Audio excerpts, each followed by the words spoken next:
do know. I mean, we need to work hard because our brother not dominate here. It's any small way. Ubetimiya here to dominate, to showcase yourself to the other world. No, you have to do it. What you say? And some person make a say, Asasi, Abrofu idea say, assassin doesn't belong to anybody. Any strategy obetimiya, I didn't be get close to you, be an ombe. So what you say? And don't Casino, cause here, Chinatown, Washington, who do north, southwest, Capitol Hill, Capitol Hill, Capital Height, Capital One Irona. A holding in our corning in China City. Wow, in Washington, Capital One Irona, Babia, one football park in Sika, Americans, you know. What do you hear? Also, South Street in Quasi in China City. What you say? And so China for America, Wamon Kakurau. And Tianuka can be beach say, we need to work hard. Sabaya, you bet me a project here for the other world to see us. And yet the Bian you defeating Kwabet we are say. Tie the year came. And yet every day, and no be we are say who the fin kwa won so far if I feel what we are say. Now one kwa one me can't da. That's what you say.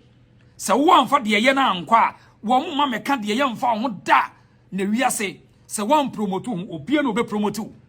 Nti me de me no Asantehene de and surprise me na me free munti na surprise ba wa won free mu no tie de year ka no na wo ne nkrofo nyina mo mfa mo ho adwen yemfa ne se domafo a moti America ti Europe kama bodwa kese musika mo ya adwuma saa kotu kwa che mo nka mo mom na ye betena domafo bodwa kese wo Germany na obeti brekum ebia enkanafo o ma di New York Street obeti anwonafo o ma di bia California Street no mo showcase mo culture munya saade no enka hwe eno ntina ma obia misa Ghana ye o ka Ghana ya Asantefour no yesa unya ka Ghana say king the king of Asante, you are from Kumasi unya ka so free Ghana, are you from Kumasi? Eno na so wan hwe dia na wo de tiny yaw Asantefour de omo pre tie de meka no Asantefour mpre no omo ye omo de yie se be ye fe na ya afoforo so fe eti mesre mo anwonafo amugu New York dako munyiji sika no moye adwuma saa no munkeka sika mom na mumfra mo nana no mu invite wo mumfri voter region na mun block street muni emeyo ne nkasa na munyis abontentena na mumodwa na mumfa camera nsiso ne promote say this is a culture na say a clan and say abusuaku a wo mo Ghana ye from West and say Anglo family tietia munya saa de no Muntu nsan from nana no mo voter region. Mun send invitation. You can invite them. So what you say? Uko Washington, obe no Pakistan for no district ni mo boso Palestinian for. I mean, DNC bi no kwan say osuro wiase. Me say won say broni nsuro asase so. Sa na Asantehene tie, Asantefour sa na omotie. Wo mun nsuro asase even if they say you bury an away country no. Think beyond country. It is a winning secret na me catch say Asantehene is thinking beyond country. Inti anyanga wa say kaya ni British fu di akopen and so still I say still no me ya yonkofo anti opeso e bibi na o de kire wiase a obe position wo ho so de me kire no ai Lucifer say do you think the British will take their festival to Kumasi and celebrate now anya King James na what already King James no Lucifer what Britain it America King James will free Buckingham Palace and so what train book okay King James version one out here also be deceive Christmas on the buy Lucifer but we buza on the Christmas but Christmas ya odia Christmas nya odia once Christmas we celebrate in Ghana wadi aginem Valentine once what dia brewo we kramonia once we ko hajj once Mecca sha we trim say so ko Mecca learn this strategy Lucifer but you come here na me no ni nkomo mi busa Christmas ya odia there be Valentine ya odia there be every European culture once wadi aginem mo Ghana also what should put the abesha wadwim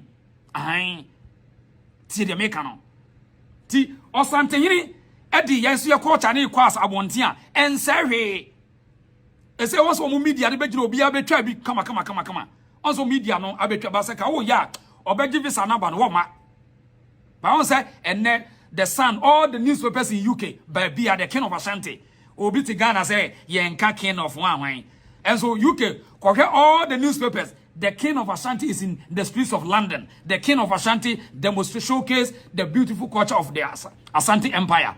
And yes, Benji was it they showcase their cultures everywhere, every year in New York all the time. And for Asantefour there now Kayana. And I said UK is a diversity country. Yeah, the diversification of UK abroad. So I say, Broni wonim limit, and to be do not limit yourself. When quite make Asantehene adie so Otumfour adie so their catches, don't accept limitations. You don't have a limit. Learn the strategy to lobby people. A bit of Asantehene Asantefour you know. It's here we do on the colorful way in the bini. So auntie, Mesram say and Tanasen can say Bruni name promote and yes I'll be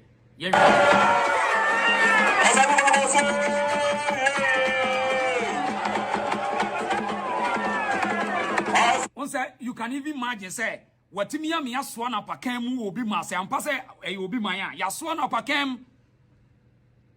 What you say? You can't do anything.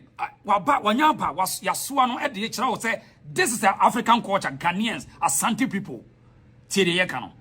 Until also yaswan apakam watch out say baby am jina die. E yo krokra e asaso na sei na metie. Sei na mama mbre ne mama ne tie. Nti nya da bia na mbema brofo na twa mo ne ma afin di akere. Showcase yourself. Let them know who you are. What Christianity enya wo dia ya package na ma FFF for Africa. Valentine na wagie agina na condom assault. Wo se ene de ye on broni adwen. On oni limitations. O create ideology a obenya nkrofo ato ama wo mu. What you say? Enra ade we yo mo ye nkwa no. Me kotreo sika edi nsesa ebeje wonsem. Ye de beba omo to Asante kente eto Asante fan omo to echininye abrofo eto ne enra business e course London wo ka se broni wa se on hwe onim so opese benefit wa Asante ho enra business e course wo no ye baba ye analysis na kire wo e wa Asantefour din hunti tie de ye kana ma bumfo ate yen sase yen branding yen papa fan kire wi ase what you say? Because so many cameras and our position, so many cameras across the world. Say, we will here for now. Where king were here, you won't call Chinese too colorful. Papa, this is the conversation I want to say. It's Mesram. More can you be a modern.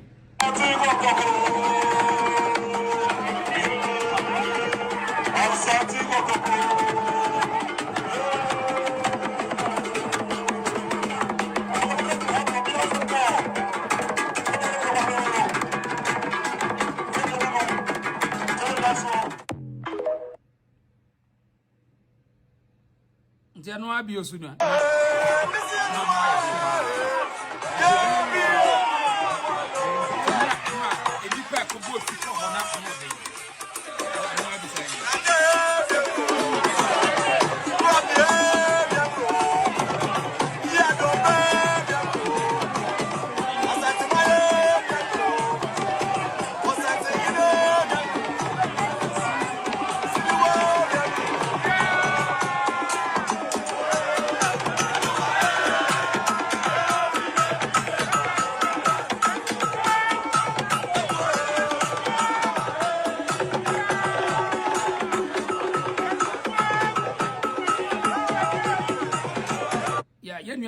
Lucifer says, so you believe by doing that the British will start celebrating it too. Lucifer mentioned on top point, but I'm say celebrate for celebrate you, someone celebrate you. Make sure to project yourself well in across the globe.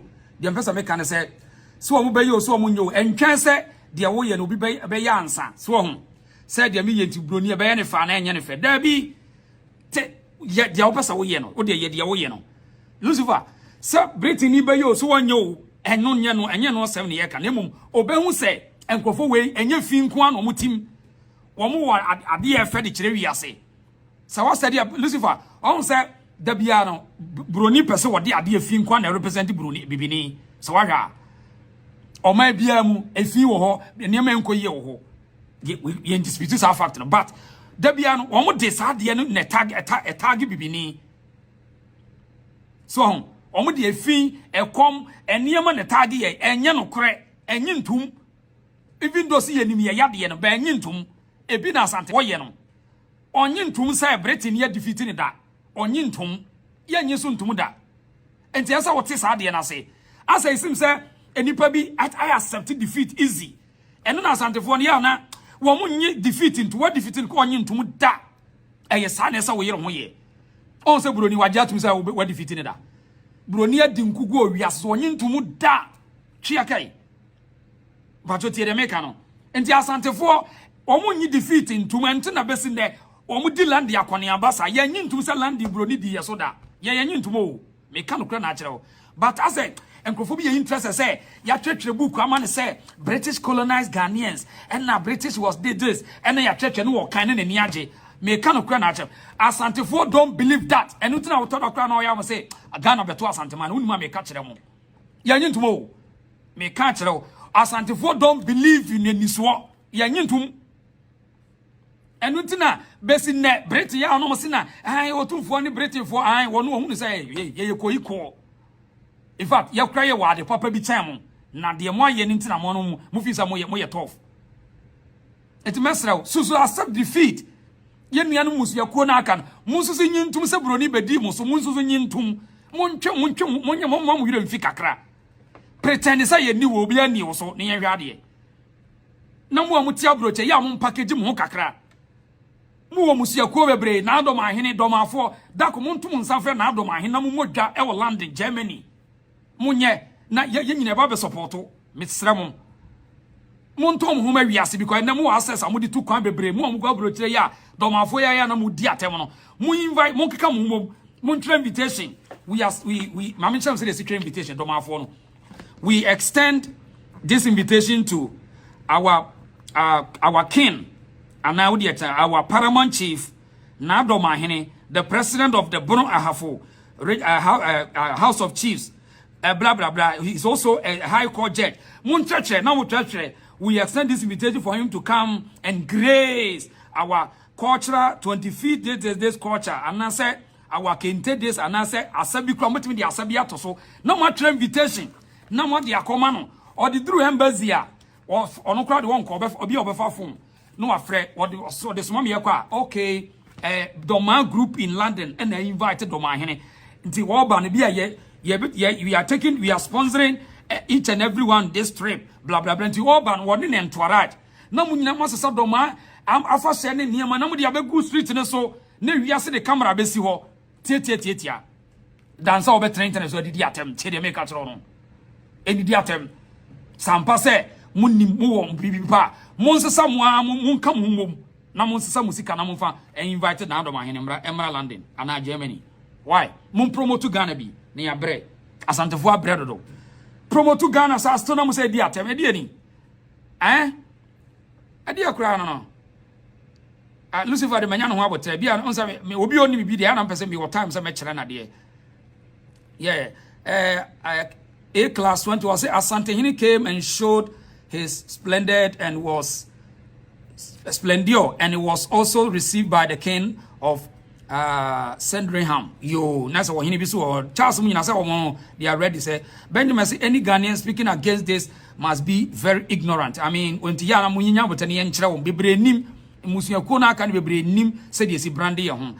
Richard Menu say Lucifer or say Lucifer because if jealousy you are still asking you are just Lucifer jealous on until we some questions are me and children maybe more time ma obia or say Lucifer say you project your culture and values in your own country for them to travel to your country for them to see it. Now Lucifer yanko calendar so how many times na one would say something a project in ho abrochiri e just event now other woman mention Lucifer ya nya time on ukude kwasi there ya bra mention why ko internet na bo all occasions in Ghana, never all occasions in London, never difference. Lucifer, now don't be ignorant. Why? Once a time, ye be or baby. And the only one will be that. Once a news in the office. And was Asantehene mensia kakraka ton suffer will be every bounty. Ya munyaisa. Why? Lucifer, Oba mensia or combat why, Mr. Baby, I was your crowd free monka mum. Why? Monka mum. Joe say, Lucifer thinks like a foolish dog barking on the frying bed. Lucifer wished he could have kin like Asantehene in his hometown. Lucifer stopped thinking like a hate alcoholic dikuru ajima oh Mr. Mena na munya wotrema no why don't Agostino say Lucifer, this is how the world works. Different cultures and people love yours and show the world, period. Don't me that super instead of say I claim us omo tan Asantefour no mo be keka mo bom na mo show mo de no na wo buafu na wo didi slavery achi Ghana for be to akin kind slavery books there be omo ka slavery asem wo de promote ho net na edi say bro ni bedi wo so wo de agitum sa why and I we call slavery mo and na bro ni bedi so wo de nyai na entua se do be sia promote ho he wo de transe o ka so obi be edi jo so won kafra and we are say one promote one obian promote da one kasa. Learn how to promote yourself. E bi na Asantefour ni demonstrate we ase no. What you say? Joe say Lucifer thinks like a foolish my kind of Mr. Yeah, Lucifer. When you have to Lucifer me. Don't say let's all hit the like button, but like a video, just like it. What do you like? Will be a news campaign. Like a video, no Mr. Just like the video. Of course, you about to say jealousy pro max by any. I Asantefour. Now yenti Asantehema, Mamponghemaa, Obahema, Jakuma difi. Yenti na Jakuma difi. Mikro hima no. Yenti no. Oka sendua. Second in command in Asante region. We are in England. You didn't tell your culture. We're on the invitation of the British Museum. So I'm missing a protocol. That's it. So if you can't join, if you can't beat us, join us. That's it. And I won't even be so. Copies allowed. Yeah, where you na where there asem where there say akutia bia ni wura o. Akutia bia ni na Ajakuma di fie Sante Mamponghemaa say ye Holland ye beton ye ho. Na emom diplomacy and ye de kon wi asese ye mfa akon ne aseka bio. And Ajakuma say di fie Sante Mamponghemaa say if you can't beat us, join us. And we no to for say overtaking is allowed. Ode yente Sante Mamponghemaa ode tie ni bio. Second in command in Asante region. We are in England. You didn't tell your culture. We're on the invitation of the British Museum. So I'm missing a protocol. Diplomacy. That's it. So if you can't join, if you can't beat us, Join us. That's it. and I won't even be so. Copies allowed. Sante Mamponghemaa point ya no say copy is allowed. But when say we say obi no absolute right to anything. In fact, abrofo na ya no person mo sharp, no the monopoly. Say way there. Copy is allowed in anywhere. But you have to copy and suit your narrative. Tie the year canon. It will be so copy Asantefour. Enya bonne copy Asantefour ye but man suit to narrative no. I don't the day no betumi aka bibi de agya wo nchirima. So na me kire no. It is Asante Mamponghemaa say copy is allowed. If you want to copy Asantefour, just do that, but make sure a best suit to your interest and your knowledge, your narrative. But en copying some did you want me and yes, sir. What you say? On says Sante Mamponghemaa, or can I say, or can you pay? Also, catch or say diplomacy is important. And Asantefour is seeking for diplomacy. And we are saying, baby, on the beach. Let us learn from Asantefour. No, so na upesa copy ni ye. Aye. See, any Asante Mamponghemaa no. Aye. Yenti na man. Second in command in Asante region. We are in England. You didn't tell your culture. We're on the invitation of the British Museum. So I'm missing a protocol. Diplomacy. That's it. So if you can't join, if you can't beat us, Join us. That's it. and I won't even be so. Copies allowed. Pia, etina Sante Mamponghemaa so no disem wo de agya wo mo a ebia wo o time de ma Asante no. Now, yenko ho abio na ho abio so ni.